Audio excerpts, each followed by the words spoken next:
Alan, welcome to the Content 10x podcast. It's great to have you on. Hi, Amy. It's great to be here. Thank you for having me. No, I'm very much looking forward to this conversation. We've got lots to talk about in the world of link building and SEO. But before we get started, I wanted to ask you something. I'm reading your intro, your bio, and it says about being a huge Back to the Future fan. And it says that you have a DeLorean. Is that true, or are you just winding me up here? No, that's definitely true. I have a DeLorean DMC-12, and that's my daily driver car, which I use to go grocery shopping and everything. That is so cool. I'm a huge Back to the Future fan as well. I've seen replicas and things like that, but I've never really seen many DeLoreans, so I'm super Yeah, impressed yeah, by yeah. that. Yeah, mine is not like the full time machine conversion. Like it doesn't have all the Back to the Future stuff on it, but it's just a normal DeLorean. So yeah, it's cool. I'll have to visit sooner or later so we can go for a ride. Yeah, so it doesn't have a flux capacitor in. We're not going to be Actually, going yes, I do anywhere. have the flux Do capacitor. we? No way. Yeah, I just got that one. Really looking forward to this conversation. I think you and I have really similar goals in terms of what we try and help people with and the clients that we work with, because it's all about making sure that all the hard work that goes into creating content is maximized and fully distributed. And whilst we focus a lot on the repurposing side of things, I know that you're really focusing on the link building and the SEO side of things, which is what I really want to talk about today. Could you just explain, I guess, in quite a to quite the beginner standard, what do we mean by link building? So why is it important and what does it do? Yeah. So essentially, like the way that I try to see the whole link building kind of game is more as a content promotion thing, right? So there's a lot of people that see backlinks as something that they need to do to find or like game the Google algorithm. So for us, backlinks is essentially votes from different websites to our own website that tell Google that our page or website is important and that is relevant to the topic. So it needs to be pushed up in the rankings. Okay. So this is kind of like a very basic overview. That said, as I mentioned, we try to see backlinks as bridges between pages in the web, right? So the way that you see a bridge, it takes you from one point to the other. So this is the same way that we try to approach the link building game. So we try to build these bridges between pages in the web because it makes sense for these pages to be connected. So for us, the whole game and the whole goal of link building is that our clients have some amazing content that needs to get seen and linked to by other people. So our goal is simply to take this content and bring it in front of the right people so that they can enjoy the content, they can consume it, but they can also eventually link to the content because it's valuable and it makes sense for them. So essentially, when you're producing content and publishing content on your website, the more links that you have leading back to that content from other sites, the more that Google and other search engines are going to see that as authoritative content. Yeah. So that's the one aspect. So the quantity, like the more links your page or your website has from other pages on the web, but it's also a quality aspect that's very important. And actually nowadays the quality it's probably more important than the quantity.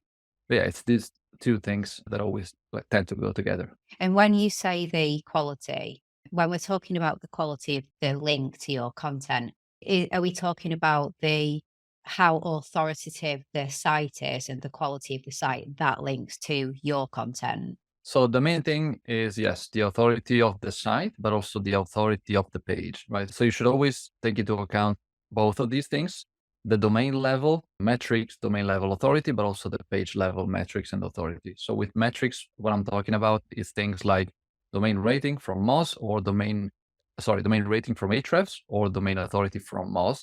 These are two different tools that people can use to measure the authority of these pages. So it's not exact science. Like all of these metrics essentially are things that this software tool can come up with to help you make decisions, but it's not necessarily what Google uses to determine the authority of the page. So on that kind of front, it's always important to also take into account the relevancy of the specific page where your link is coming from. So the topic needs to be very relevant. It needs to make sense for them to link to you. And the second thing is that the links should always come from either pages or websites that have some kind of traffic, right? Because otherwise it typically means that the page is like a fake page that's been built with the sole purpose of selling the backlinks. For us, the main things are the authority. So we can use domain rating, domain authority for this, the relevancy, but also the traffic that comes from these pages. Okay. So you can go to the sites that you mentioned and run a bit of a sort of a test, can you, to get a ranking to tell you where it would score on those scales?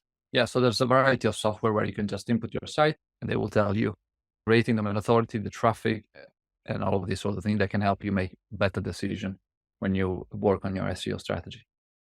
So when we're creating content for our websites and we're looking at link building, before we, I guess, even move on to like how you go about getting those links, what kind of content works best for link building? So what are those types of posts or pages, so to speak, on your website that are the best for this? So I would say the absolute best content that people typically create with the main purpose of acquiring backlinks is typically the digital PR creative kind of content, right? So either like research studies content that has some kind of data angle or some unique, a different spin to it that might be interesting to journalists, right? So this kind of content that's very mentionable. Maybe they have different quotes from experts. All of these like things can help to make your content more linkable, let's say. But we try to approach the link building and the content promotion in more of a holistic way. So for us, clients should always be thinking about their content creation effort to be able to cover like the 3 stages of the funnel. So top, medium, and bottom of the funnel. Once that's done, so it typically means that they have a good content strategy. So we know that whatever page we promote and build links to within that funnel makes sense, right? Because the top of the funnel is good for acquiring new customers. The middle of the funnel is good to convince the customer that maybe are considering, and the bottom is good to sell, essentially. So once the clients that work with us, they have content that's across all 3 stages of the 3 stages of the funnel. What we do is we simply pick the best possible pages that we think have some potential to either rank higher in the short term with some backlinks, but also that are more linkable. So for us, linkable, yes, that's mean. That means that the page should have some quotable kind of elements. It should be looking good. So like good images, good quality content that's informative, that's bringing some unique perspective. So essentially anything that we can use to frame a unique angle to our pitch to the people that we're sending the emails to, that's always helpful. Yeah, that I guess that was what I was going to lead on to, that we create this great content, as you said, meeting that kind of criteria, and then we want to actually get those backlinks. And it's wonderful to come up with a list of, oh, wouldn't it be great if these sites that are so relevant and relatable to our content could just link to these great pieces of content that we've created. But I'm sure it's not as easy as that of just hoping and, and then it happening. Is it then very much a case of pitching, so getting in touch with these sites, and how do you go about that, I guess, like in the best practice way? So typically, yes, it's a matter of just pitching. That said, there's a couple of things that you can do to improve the chances that your pitch will be accepted. Like for example, what you can do is to do a pre-outreach. So before you even create the content, let's say you have an idea for a type of content, then you reach out to some journalists, some people, some bloggers to tell them that you're about to work and to create like this piece of content that you think might be interesting for them. So this is already a good conversation started, and it shows them that you like don't just have interest in the link, but you also want to connect to get your opinion. Maybe you can ask them what they think about the content. You can send it to them before it goes live. So things like this to prepare the outreach. So by this point, you might already have like a couple of warm contacts, right? So once that's done, then you publish the content. So then you reach back out to these people to tell them, hey, the content is live. I would love to know your opinion. And if you want to share, feel free. So you don't even have to make the hard sell, the hard pitch to ask for a backlinks. Most of the times they will just link to it like normally or share it on social media, which is always good. So in the situation where you don't or where you can do this pre-outreach, then it's simply a matter of pitching. And there's a couple of techniques that we can use. Most of it is copywriting. So you really need to be very good at the way that you write your emails. For us, what's working well is that the first email is simply just a conversation starter again. So you can simply be like, hey, so are you the right person for a question on your content? If not, can you point me to the right person? So then this gets them to at least reply, and then you can slowly and softly get your way in to eventually pitch for the link. Yeah, in terms of from their perspective, it realize now all the emails that I get all the time, like quite similar where it's being asked, usually more I find I get asked, can I write an article to go on your blog? And so that's all a backlink play then, is it? If people get in touch to actually say, hey, would I be able to write an article that you would publish on your blog? They're trying to get their article on your site because they will place a backlink to theirs. Is that typically what's going on with that process? Yeah, so that's what's called guest posting, right? So people trying to get basically to write a guest article on your website so that they can include the link in there. So yeah, that's one of the most typical link building strategies. We don't do that because it takes more time, more effort. We noticed that it's being used recently. And also the other thing is that you need to come up with a topic that the site needs to approve. So it's a way longer process as well. So for us, the thing that works best is just focus on promoting content that's worth promoting because it's really good quality content that makes sense, that's telling a unique story, and then simply pitch it as a link, like a link insertion in existing pages, essentially. So we find pages where it would make sense for them to link to it because it's adding unique information, like new data or things like that. And they simply can tell us, yes, we can link to it, or no, we are not interested. Yeah, I thought when I think about it from my perspective, when I get those emails asking about guest pictures, I never say yes. I don't, to be honest, get that many. I don't even reply because it's not research. Like we don't have guest posts on our blog. So when you get in touch saying, just have a look, have you seen any instance of that? No. But what I have responded to be fair, is where we might have had an article where I'm just going to make it up and say that maybe we reviewed audiogram software and we shared some statistics. And then somebody really targeted gets in touch and says, in this article, you mentioned these statistics. And actually, would you mind just taking a look at this article we wrote? Because it's got all the statistics and more that you mentioned, and maybe you could link to it. And then to be fair, like there's been a few times, more than once actually, where I have looked and thought, that's a good site, that's a good article. It would boost my audience's experience to have a link to that because it's so relevant. And I have responded. Or more so, I guess, where it's actually the company themselves. So we've maybe said, and a great software to use for this would be Canva. So then you get an email from somebody representing Canva saying that you've recommended us and would you mind actually using this link instead and mentioning this article and things like that. And again, I'm quite willing to be responsive to these things if I feel like they are directly relevant, because that's what it's all about, isn't it? We're protecting the value of our content and the experience of our audience. So the more relevant it is. Yeah, at the end of the day, it's all about the user experience. So the better you can make your content for your user, like the better it's for everyone. So what we try to do is simply to pitch content that can make the other websites user experience better, essentially. Yeah. So from the like your the other side, so we're trying to get these backlinks because we know that more links from authoritative and highly relevant sites is going to help us. For anybody who's a bit cynical and is just thinking, gosh, it sounds like a lot of work to be going and getting these links to the site. Does it really make that much difference? Do you have a good example of they went from A to B through a link building strategy? Yeah. So in terms of case study for our own clients, I can mention a client of ours. With them, essentially, we noticed that the main pain point for them is that they had a ton of content that was ranking page 2 and lower. So they had like really like good quality content that was just like sitting there into page 2, like on the verge of basically getting to page 1. And so we noticed that the main reason for that was because it was lacking backlinks compared to the other pages that was on page 1.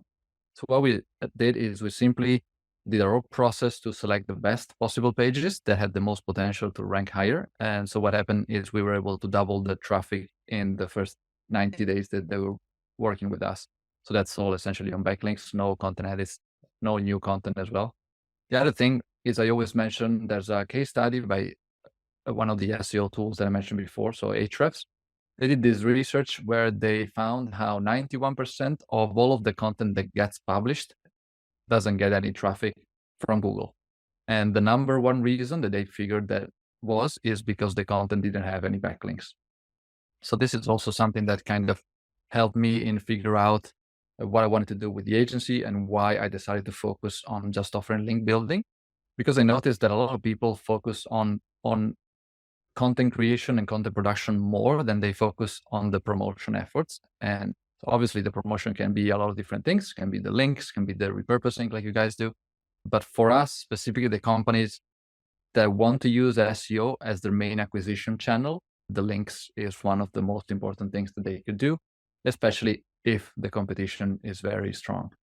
In the example that you just provided, fairly big results after 90 days, how many pieces of content or web pages would you have been focusing on to get those backlinks to see results like that?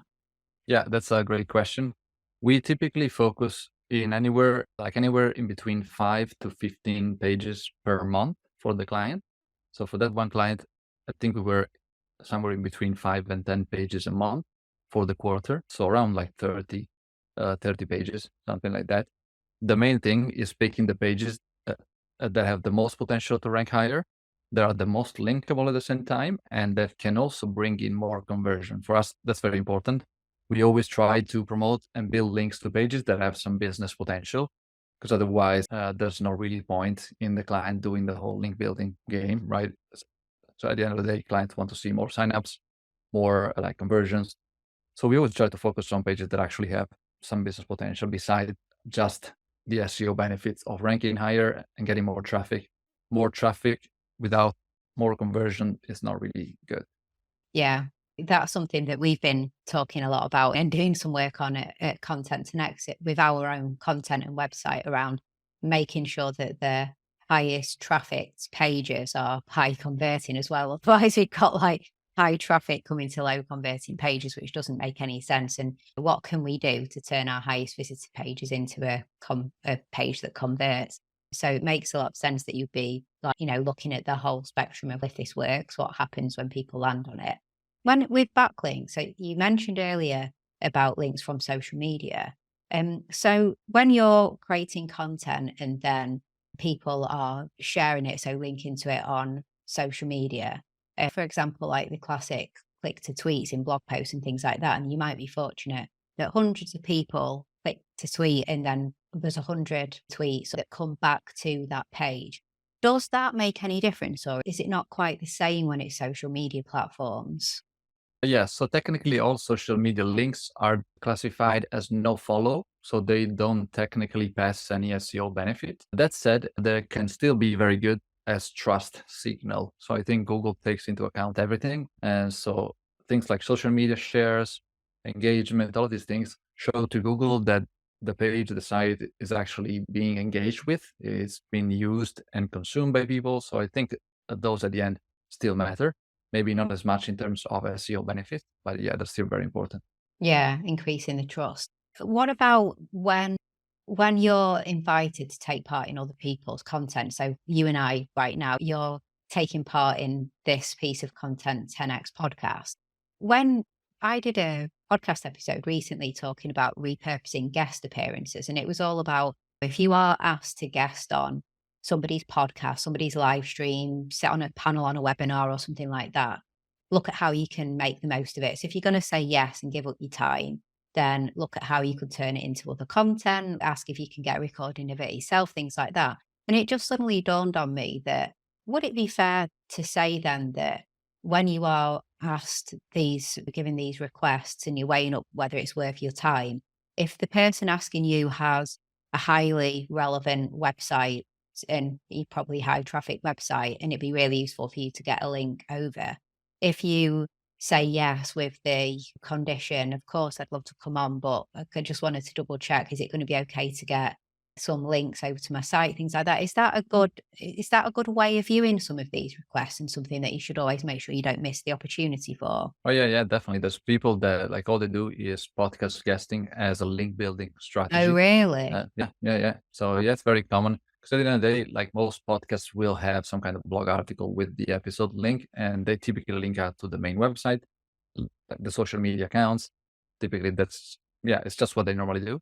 So yeah, I think it's a very good and like genuine way of building backlinks. So because at the same time you also build connections, you build your brand awareness as well. So it's like stacking multiple benefits at the same time. And if you are really thinking that through and being quite strategic with it, is it a good idea to really think about that page that you ask them to link to? Because if you don't control it, sometimes you'll look back and see, oh, they linked over to my services page or they linked to my home page. Whereas if you be more strategic, would there be a particular page that you should build on your site that whenever you go on anyone's podcast or something, you say, could you link to this particular page? Yeah, so that becomes slightly harder because typically your podcast interview will go on a brand new page on their site. So yeah, you typically don't have control over this, but then you can still like basically take the opportunity. And while you're talking about the podcast, you can be like, I noticed that you have a page on your site that's mentioning this. We have a good article that's talking about this. And at the same time, you will already have some connection, some rapport with them. So the chances of you getting the links are way higher. So yeah, it's definitely a good thing to do. And it doesn't hurt, I would say, to like just put it in there. Yeah. I guess is that you could look at it from two angles, couldn't you? There's the link that you'll get referencing your contribution, your time on the podcast or live stream or webinar or whatever it may be.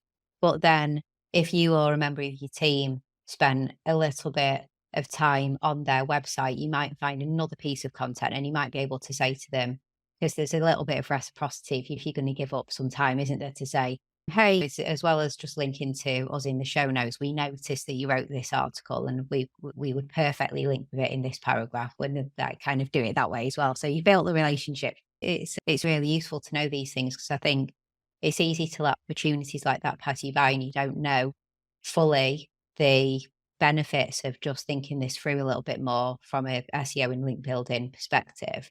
I know this is quite a big question and that there's too much detail, I'm sure, to go into in this podcast interview. But from early stage view, if somebody who doesn't have a link building strategy, listening to this now and thinking, oh, wow, I've been missing a trick here and we need to implement some kind of link building strategy. What would you say would be a good step by step to put something in place to start having that as a focus of when we create content, we'll have a link building strategy aligned with it? So the first kind of tip is I would say start building your domain authority, your domain rating. The best way to do that, especially for B2B companies, SaaS companies like we work with, is there's a very good strategy, which is getting backlinks in listicles. So articles that are a list of different tools. The first thing that you can do is just do research. You can use your competitors and you can put the website into some of these SEO tools that can show you the backlinks that they have. And if you only do that for the homepage and then you search for words like best or top inside the title, these tools will show you exactly these type of backlinks that your competitors have. So this will be a bunch of different lists, maybe the top 10 tools for this, for that, basically where your competitors are mentioned, but you're not. So the best thing that you can do is just reach out to these people and tell them, hey, I have this tool that is similar to these guys, but we do something that's very unique. We do something that's better, or we have this feature that those don't have. Can you include us inside the list? So all of those will be very good backlinks to the homepage, which is essentially a link to the whole site and can help increase the overall domain authority. So once you started building that up a little bit, then the other thing that you can do is see if you have some of these pages that are ranking maybe between page 2 and page 5 of Google. So they're just like there, so on the verge of starting to get some traffic.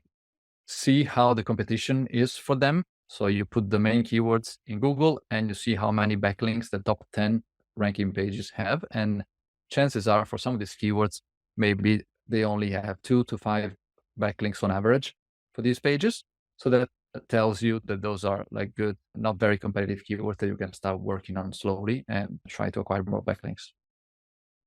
Would you say it's just something that you have to be quite committed to from patience and a longer play here, I guess? Like, it's not like jumping into the world of paid social or something where you just start expecting to see measuring ROI really quickly. How patient do you need to be? So yeah, for some keywords that are like very like low competition, you might see results in a couple of weeks.